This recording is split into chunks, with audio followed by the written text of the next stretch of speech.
ছোট ভাই আমার, বোন আমার, প্রতিজ্ঞা করো, বাপ মরবে, মা মরবে, ভূমিকম্প হবে, সিডর হবে, এই পৃথিবী লন্ড ভন্ড হয়ে যাবে, বেঁচে আছি মানি ফজরের 2 পড়তেই হবে।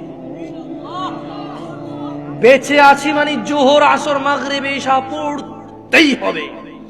একটু আগে সিগারেট খেয়েছি, একটু পরে আজান হয়েছে, নামাজ পড়তে হবে।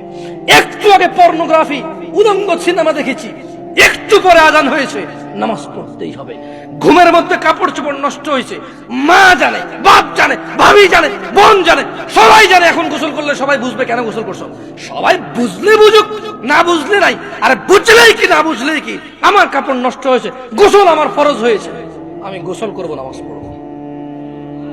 রাতে আমার ঘুম আসে নাই, বন্ধু বান্ধবের পাল্লায় পড়ে সারা রাত বসে বসে উলঙ্গ ছবি দেখেছি, যা অত্যন্ত ঘৃণিত এবং যা আমার জীবনকে তছনছ করে দেবে, যা আমার জীবনের বরকত নষ্ট করে দেবে, যা আমাকে লাঞ্ছিত অপমানিত করবে, এমন অপরাধে লিপ্ত ছিলাম। কারণ এই জানাবে বিচার যে করবে, যে জানার সাথে জড়িত, সে অপদস্থ হবেই হবে।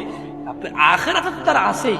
এই একটাই অপরাধ জানাবে বিচার, একটাই অপরাধ অশ্লীলতা, যেটা শাস্তি আল্লাহ দুনিয়াতে দিয়ে দেয়। কোথায় দেয়? আখিরাতে তো আছেই। সারা রাত উলঙ্গ ছবি দেখেছো, দেখে নিজের জামা কাপড় নষ্ট করেছো, অপবিত্র করেছো নিজেকে, অসুবিধা নাই। গুনাহ যা হওয়ার হয়ে গেছে, গুনাহ নিয়ে পড়ে থাকলে চলবে না। গুনাহ যা হওয়ার হয়ে গেছে, গুনাহ নিয়ে পড়ে থাকলে চলবে না।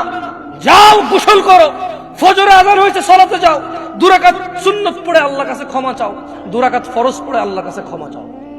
আর দেখবা না, প্রতিজ্ঞা করো, আবার দেখে ফেলেছো, অসুবিধা নাই, জোহরে আযান হয়েছে, যাও মসজিদে, যাও গোসল করে 2 রাকাত নামাজ পড়ো, আল্লাহর কাছে ক্ষমা চাও, প্রতিজ্ঞা করো, আর দেখবা না। আবার দেখে ফেলেছো, অসুবিধা নাই, পরের ওয়াক্ত আযান হয়েছে, যাও মসজিদে যাও।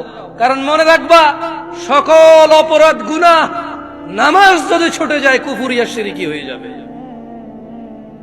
ছাড়া যাবে না নামাজ। আমি কি বুঝাইতে পেরেছি?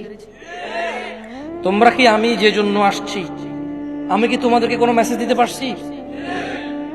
পারছি তো? তাহলে এবার আমি বিদায় নেই। জাযাকুমুল্লাহ খায়র ওয়া আহসানাল জাযা। ওয়াসসালামু আলাইকুম ওয়া রাহমাতুল্লাহি ওয়া বারাকাতুহু।